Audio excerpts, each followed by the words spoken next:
그건 전혀 의뢰를 안 했고 실제로 공안시 한 55분 정도경에 대통령을 모시고 우리 청사로 와서 집무실로 저하고 비서장이 바로 따라 들어갔습니다. 비서장께서 대통령이 빨리 해제하시죠. 그러니까 대통령이 그럽시다라고 바로 승인하셨기 때문에 그래봐야 합참에 있는 시간하고 1, 20분 사이인데 대통령이 제2계엄을 생각하고 있었던 건 아니라고 저 나름대로 확신합니다. 13항의 나항 묻겠습니다. 증인은 아까 말씀드린 대로 대통령이 집무실로 돌아온 다음에 김주현 민정수석이 계엄해제 절차에 관해 법적 검토를 보고하면서 지체 없이라는 문구를 강조하여 빨리 계엄해제를 해야 한다고 하는 것을 들으셨죠? 네. 근데 그때 대통령께 이제 계엄 해제와 관련돼서 의사소통은 저하고 비서실장이 했고 또 민정수석도 왔고 나중에 온 국무총리의 해제 건의보다는 해제를 위한 국무회의를 개의하겠다고 하니까 대통령이 승인하셨거든요. 그래서 대통령이 한 세 갈래를 보고를 받았는데 그때마다 바로 해제하자고 말씀하셨습니다. 14항 묻겠습니다. 증인은 대통령이 왜 이렇게 비현실적인 조치를 했을까라는 의문이 들고 또 국정 운영의 해법을 계엄과 군 투입으로 했다는 점에 대해서 이해하지 않고 동의하지 않으시죠? 예, 요거 제 주관적인 평가는 말씀드리지 않겠습니다. 예. 지금 피청구인은 거대 야당의 폭주에 대하여 국민에게 경종을 울리기 위해서 계엄을 선포했다라는 그런 변론을 하고 있습니다. 증인이 생각할 땐 국민에게 경종을 울리기 위해서 비상계엄 선포하는 것이 가능하다고 생각하시나요? 그 당시에는 제가 상황을 잘 판단을 못했는데 그 뒤로 쭉 진행한 계엄이 그렇게 짧은 것들, 그 다음에 기타 여러 가지 대통령 말씀으로 볼 때 충분히 그럴 가능성이 높다고 저는 생각합니다. 이상 마치겠습니다. 피청구인 14분 남았습니다. 윤곽근 변호사입니다. 청구인 주신문 관련해서 두 가지만 여쭤보겠습니다. 증인께서 정진석 실장에게 갔을 때 정진석 실장이 대통령께서 국무회의를 하고 계시다 하는 말을 들었다고 했는데 그 말이 맞습니까? 국무회의를 하고 계시다. 아까 답변에 그런 말씀을 하셨는데. 정진석 실장에게 정진석 실장이 이제 예. 대통령께 복귀해서 해제 건의를 하자. 아니 그때 말고 증인께서 대의실을 가니까 정진석 실장이 계셨고 대통령 어디 계시냐고 하니까 국무회의를 하고 계시다 이렇게 말씀을 하셨다. 네, 맞습니다. 국무회의를 하고 계시다는 말을 분명히 하셨죠. 네, 네.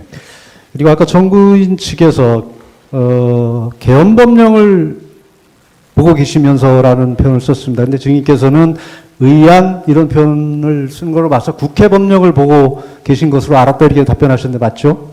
네, 계엄법령 관련된 초창기에 인성한 차장이 그렇게 좀 느낌으로 들었다는 거고 저는 국회급을 보고 계신 거로 이렇게 인식했습니다.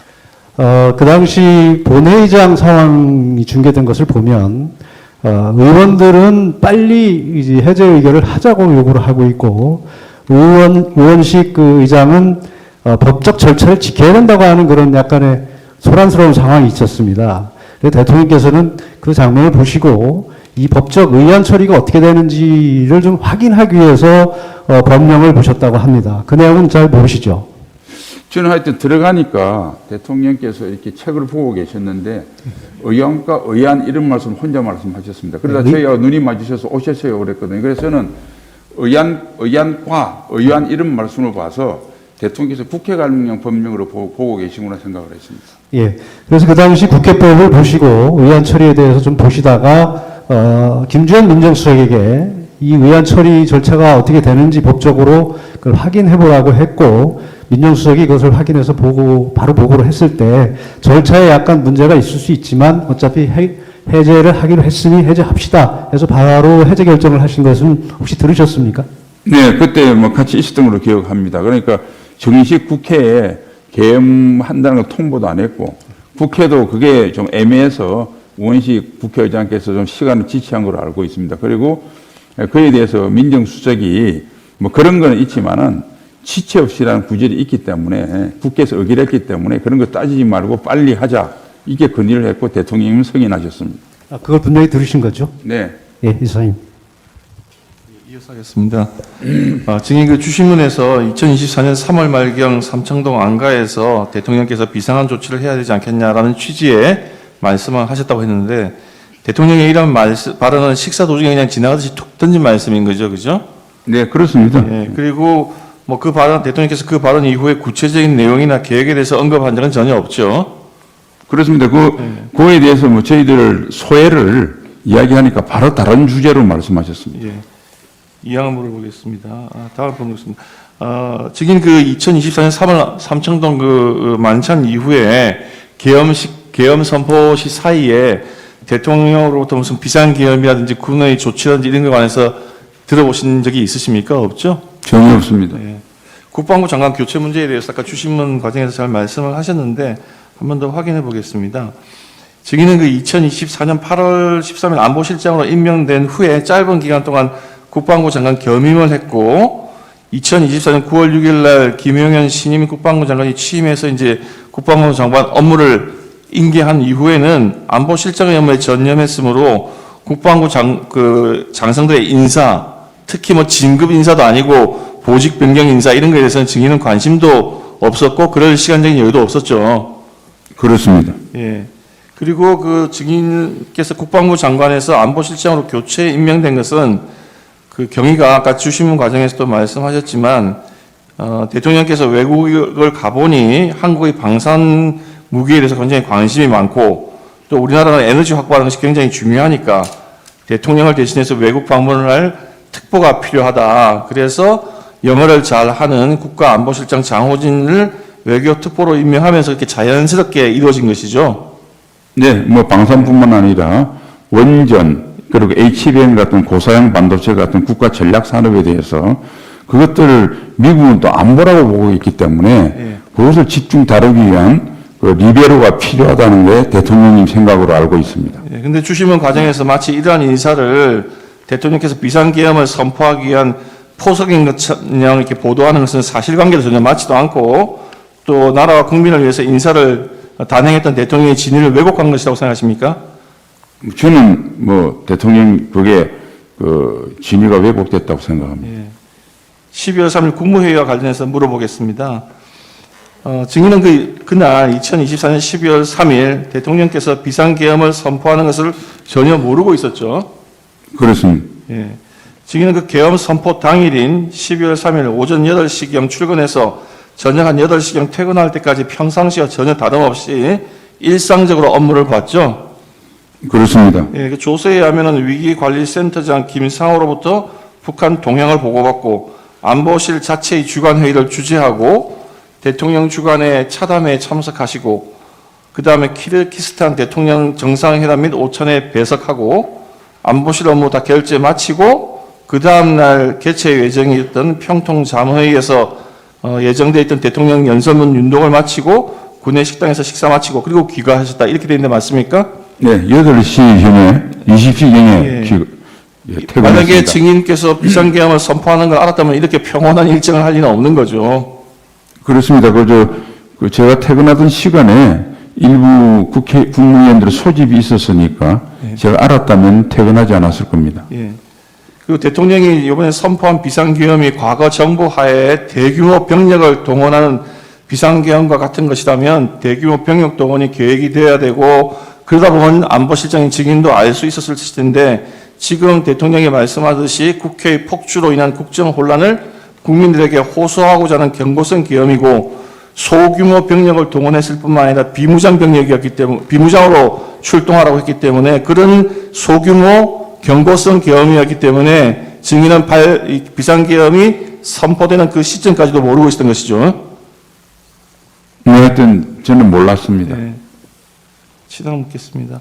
비상계엄 선포 이후에 지금 주신문에서 보면은 비상계엄이 해제 결의가 다 마치고 난 다음에 12월 4일 01시 20분경에 대통령 집무실을 떠난 것으로 조서에는 마치 그렇게 돼 있는데 그 정확한 뜻은 증인이 보좌관으로부터 보고를 받았다는 시간이 1시 20분이고 대통령이 정확히 집무실을 언제 떠났는지는 증인은 모르시는 거죠. 그렇습니다. 예.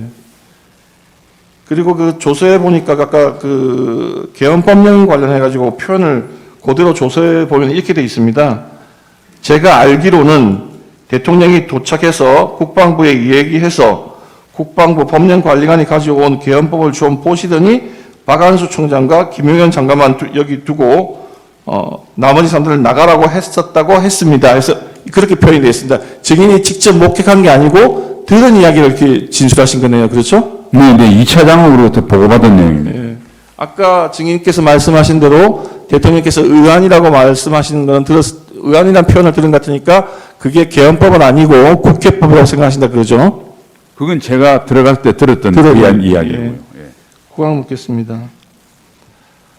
증인이 아까 그 주시문에서도 그런 이야기 전혀 들은 적이 없다고 말씀하셨지만 한번 확인을 하겠습니다.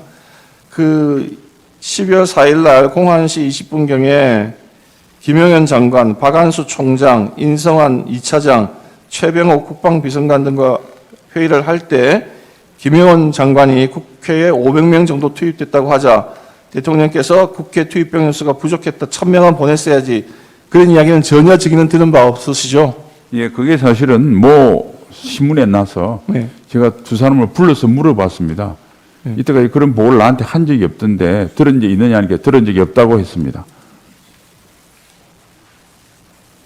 예, 그리고 국회에 지금 그 출동해서 경내에 들어간 인원들은 다 합쳐봐야, 국회 내부로 들어간 거는 한 14명, 경내 그 안에 들어간 사람들은 다 합쳐봐야 한 90명 정도, 70명에서 90명, 그 정도밖에 안 되는 것이죠. 그런 이야기는 아십니까? 그건 사실은 보도를 통해서 제가 알았습니다. 예.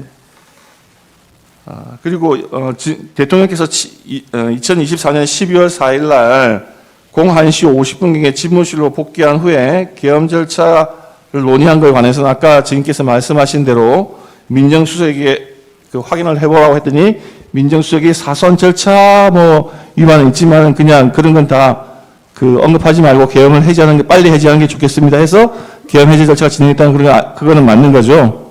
예, 그 조금 설명을 드리면 예. 복귀하셔가지고 저하고 비서실장이 대통령에 들어가서 계엄 해제 건의하니까 바로 하라고 그러셨고 나와서 비서실장은 총리님께 빨리 들어오라는 전화를 하신과 동시에 민정수석 보고 법률 검토를 하라니까 민정수석이 사실 미리 검토를 하고 있었습니다.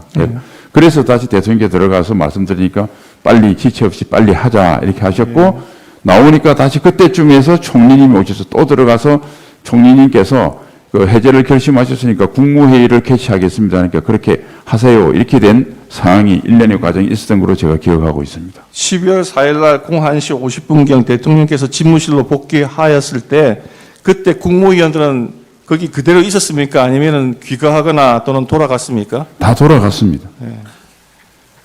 대통령께서 국무회의를 다시 소집을 하고 국무위원들이 자택에서 출발하는 데 오는 걸로 인해서 시간이 많이 소요가 된 것이죠. 총리님이 오셔서 국무회의 열겠다는 건의를 02시 3, 40분에 하셨고 예. 그다음부터 소집이 됐고 그거 외에도 여러 가지 제가 보니까 그 발제문부터 행정정리하는 데 시간이 좀 걸리셨고 또 대통령께서는 국무회의 하기 전에 내가 직접 국민들께 해제 발표를 하시겠다 해서 그 준비도 있었고 그래서 그런 여러 가지 준비들이 분주하게 이루어지고 있던 것으로 기억합니다. 조서에서는 마치 그 시간 동안에 무슨 다른 또 제2 계엄이나 이런 걸 검토한 거 아니냐는 그런 시각을 가지고 질문이 이어져 있기 때문에 물어봤습니다.